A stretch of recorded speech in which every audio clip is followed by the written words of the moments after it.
एक ऐसा स्टॉक जो पिछले कुछ टाइम में काफी पॉपुलर हुआ है। एक ऐसा स्टॉक जिसके बारे में काफी लोग सवाल पूछ रहे हैं कि स्टॉक के साथ क्या करना चाहिए, नहीं करना चाहिए। एक ऐसा स्टॉक जो आज के डेट में क्राउडेड स्टॉक बन गया है, लेकिन वो पॉपुलर स्टॉक भी है अपने रीजंस के कारण। एक ऐसा स्टॉक जो नहीं भी तो ऑलमोस्ट मोर देन 350% रिटर्न दे चुका है पिछले कुछ महीनों में। उसी स्टॉक के बारे में हम बात करने जा रहे हैं। उस स्टॉक की एनालिसिस करेंगे, देखेंगे कि उस स्टॉक के साथ हम क्या कर सकते हैं, नहीं कर सकते हैं। जब मैं हम कह रहा हूं तो मैं बात कर रहा हूँ। ये वीडियो स्टॉक एनालिसिस वीडियो है। स्टॉक का नाम IRCON, जिसको हम इरकॉन भी बोलते हैं। तो इस इरकॉन के बारे में हम बात करेंगे, स्टॉक के बारे में। तो चलिए स्टार्ट करते हैं।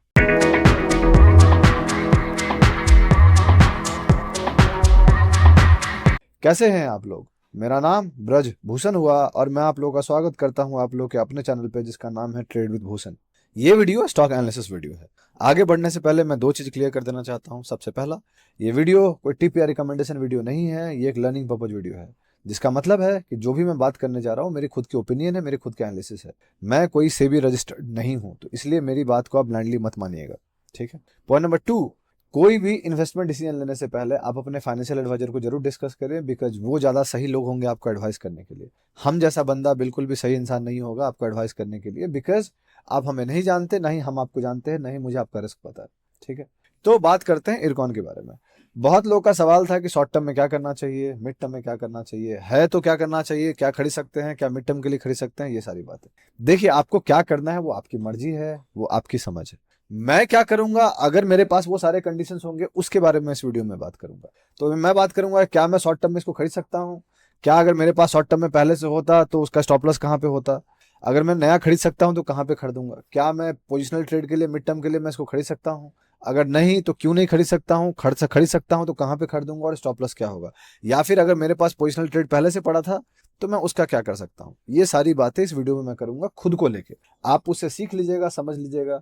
ध्यान रहे, मेरी माइंडसेट अलग है, आपकी माइंडसेट अलग है।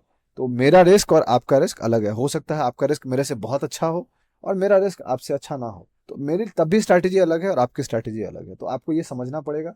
आई होप आप इसको समझिएगा, कंसीडर कीजिएगा और उसके बाद इसको देखिएगा। तो चलते हैं चार्ट्स पे और बात करते हैं इरकॉन के बारे में। तो आपके सामने जो चार्ट है वो इरकॉन का चार्ट है। इरकॉन की करंट प्राइस 278.75 रुपीज के आसपास। अगर मैं इसको जूम करूं तो ये शॉर्ट टर्म में कुछ ऐसा दिख रहा है। अब जैसे कि मैंने इरेडे का बनाया था, IREDA का बनाया था, और इरकॉन बोल रहा हूँ या इरेडा का बनाया था। अगर आप गौर कीजिएगा तो इरेडा मेरे एंट्री पॉइंट पे लगा है और वहां से ऊपर चला गया, जो मैंने बोला भी था क्लियरली कि मैं खरीदूंगा, एंड वो प्रॉफिटेबल रहा मेरे लिए।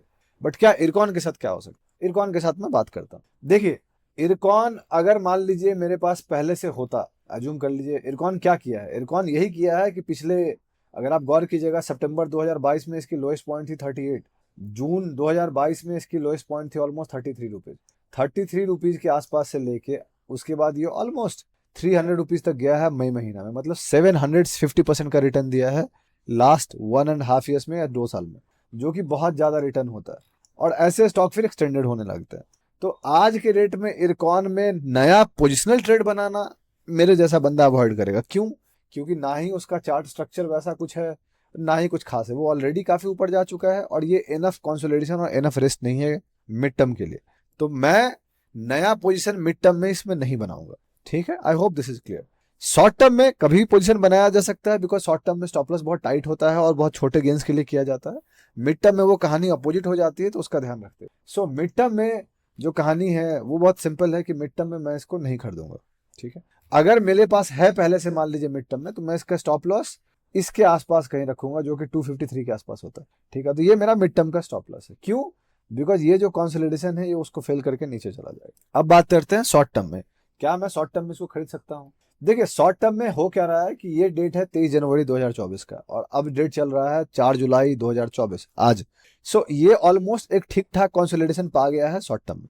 यहाँ पे इसका रिजेक्शन था जो आप क्लियरली देख सकते हैं, और यहाँ पे कोशिश किया था उसने ब्रेकआउट करने का, बट फेल हुआ। फिर से कोशिश किया, फेल हुआ। ये 4 जून का कैंडल है, इलेक्शन वाले दिन, जो 17.5-18% गिरा था, और आज तक ये इस कैंडल के ऊपर रिकवरी नहीं पाया। मेरे लिए अगर ये इस कैंडल के ऊपर रिकवरी पा लेता है, जो कि 280 रुपीज का जो कैंडल है, जो आप देख सकते हैं 287 रुपीज का कैंडल जो प्राइस है, तो चांसेस आर हाई कि ये नया हाई ट्राई करेगा ना। ध्यान रहे, इसकी एक साइकोलॉजिकल रेजिस्टेंस भी 300 के आसपास होगी। So it has got two resistances across, एक है 287-88 रुपीज और एक है 300 रुपीज के आसपास। तो यहाँ पे मैं बीइंग अ रिस्क टेकर, मैं सोचूंगा कि अगर मेरे पास 287 को अच्छे से क्लियर कर देता है तो मैं एक बिट ले सकता हूं, लेकिन वो बिट बहुत मैनेज होगा बिकॉज 300 का एक साइकोलॉजिकल रेजिस्टेंस होएगा, और अगर 300 का रेजिस्टेंस वो ब्रेक कर देता है तो चांसेस आर वेरी हाई कि वो ऊपर चला जाए। बट उसके लिए मार्केट कंडीशन भी सपोर्ट करना इंपॉर्टेंट है। अभी के लिए मार्केट कंडीशन काफी ज्यादा फेवरेबल है, सब कुछ चल रहा है। मैं लास्ट 2 वीक में गलत हुआ हूं, जहां पे मैंने बोला था कि मुझे लगता है गिरेगा और मैं अपने पोजीशन को हल्का किया था, जिसमें मैं गलत हुआ हूं, and I am happy enough to accept it. But market, यही अच्छी बात है मार्केट की कि there are times when you are right, there are times when you get wrong, and you need to accept it. So I am okay to accept it. धीरे धीरे मैं नया, जो मिड टर्म मेरा पोजीशन है वो तो ठीक है, चल रहा है मेरा पोर्टफोलियो जो है, लेकिन जो शॉर्ट टर्म है जिसमें मैं काफी हल्का हो गया था, वहां पे मैं हल्का फल्का पोजीशन वापस से ऐड करना चालू कर लिया हूँ, जो स्टॉक जो मुझे अच्छे दिख रहे हैं। तो धीरे धीरे 25% से लेके मैं आज के रेट में ऑलमोस्ट 40% इन्वेस्टेड हो गया हूँ शॉर्ट टर्म में। अब मार्केट क्या करता है वो देखेंगे, वक्त की बात है। बट अभी के लिए मार्केट अच्छा कर रहा है, वो ऊपर जा रहा है, कोई ना कोई सेक्टर उसको सपोर्ट कर दे रहा है, चाहे वो आईटी हो चाहे वो बैंक्स हो, ये दोनों मिलकर अभी सपोर्ट कर रहे हैं निफ्टी को, और पिछले 1 वीक 2 वीक में ये दोनों ही सेक्टर कंटिन्यूस सपोर्ट दे रहे हैं निफ्टी को, इसलिए वो ऊपर जा रहा है। So break off 300 rupees on psychological level वो ज्यादा सेफ रहेगा इसके लिए, शॉर्ट टर्म में ट्रेड बनाने के लिए, मेरे जैसे बंदों के लिए।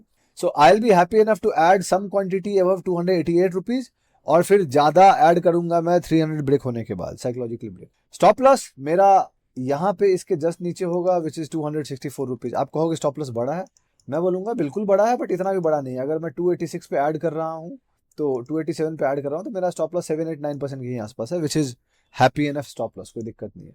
And I don't believe in getting that much tighter, जो कि अपना एडवांटेज है उसका, क्योंकि आप ज्यादा बड़ा पोजीशन बना लेते हो, बट मेरे लिए ये है। तो ये रहा मेरा शॉर्ट टर्म का स्टॉप लॉस, ही बता दिया मैंने आपको कि मैं कहाँ पे खरीद सकता हूँ और कहाँ पे मेरा टारगेट हो सकता है। टारगेट मैं बिलीव नहीं करता सेट करने में, बिलीव करता हूँ ट्रेल करने में। तो अगर 25-30% ऊपर चला जाता है, क्योंकि ये स्टॉक 20% सर्किट में है, तो मैं उसको ट्रेल करूंगा। फिर रिजल्ट्स का बात कीजिएगा इसका, तो पहले तो इरकॉन इंटरनेशनल, इसकी मार्केट कैप हो 26,193 करोड़ से, अकॉर्डिंग टू ट्रेडिंग व्यू 2018 में लिस्ट हुआ था। आरओई इसका 16.8% है। पी वैल्यूएशन कोई ज्यादा इसका महंगा नहीं है, इतना ऊपर जाने के बाद भी वैल्यूएशन कोई बहुत ज्यादा महंगा नहीं।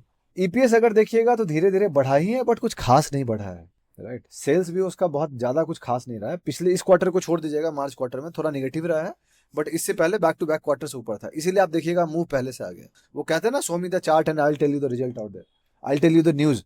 आप मुझे चार्ट दिखाइए और मैं आपको न्यूज बताता हूँ। इतना बड़ा मूव ऐसे ही नहीं आ सकता, फंडामेंटल बैकिंग होगा, तो उसकी बैकिंग अच्छी रही। थोड़ा और डिटेल के बारे में बात कर लेते हैं। तो सेक्टर इसका इंफ्रास्ट्रक्चर है, इंडस्ट्रीज की इंजीनियरिंग कंस्ट्रक्शन के अंदर आ जाती है। मार्केट कैप मैंने बता दिया, कैटेगरी ये मिड कैप स्टॉक में आ जाएगा, स्मॉल कैप नहीं है। परफॉर्मेंस की बात कीजिएगा तो 1 डे परफॉर्मेंस 0.8% है, 1 वीक परफॉर्मेंस 3% है, 1 महीने का परफॉर्मेंस 2.9% निगेटिव है, जो कि अंडर परफॉर्म किया मार्केट को।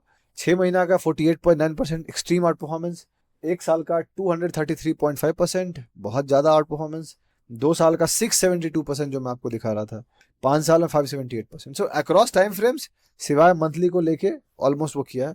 लास्ट आप देख ही सकते हैं, लास्ट 5-6 महीने से वो साइडवेज में चल रहा है जो है। सो ओवरऑल ये कंपनी ठीक ठाक सेटल हो रही है शॉर्ट टर्म के लिए। मिड टर्म और पोजिशनल ट्रेड के लिए मतलब नहीं है, बट शॉर्ट टर्म के लिए ठीक ठाक सेट हो रही है। अगर मार्केट सपोर्ट करता है तो ये जाएगा, नहीं सपोर्ट करता है तो 1 bad candle you can see it any day. यह बहुत वॉलेटाइल स्टॉक है, यहाँ पे कैंडल्स देखिए कैसे बनते, 14%, 10%, 12%, और जाते भी ऊपर ही वैसे ही है 17%। सो अगर आप कमजोर दिल के हैं तो आपको ऐसे स्टॉक से बहुत दूर रहना चाहिए। मजबूत दिल के हैं तभी आप ऐसे स्टॉक को देखिए, समझिए। एक छोटा सा ट्रेंड लाइन भी बन रहा है यहाँ पे, ये जो ब्रेकआउट करने की कोशिश कर रहा है। वन ऑफ द रीजंस की मैं 287 पे ऐड करने की जो बात कर रहा हूँ वो रीजन।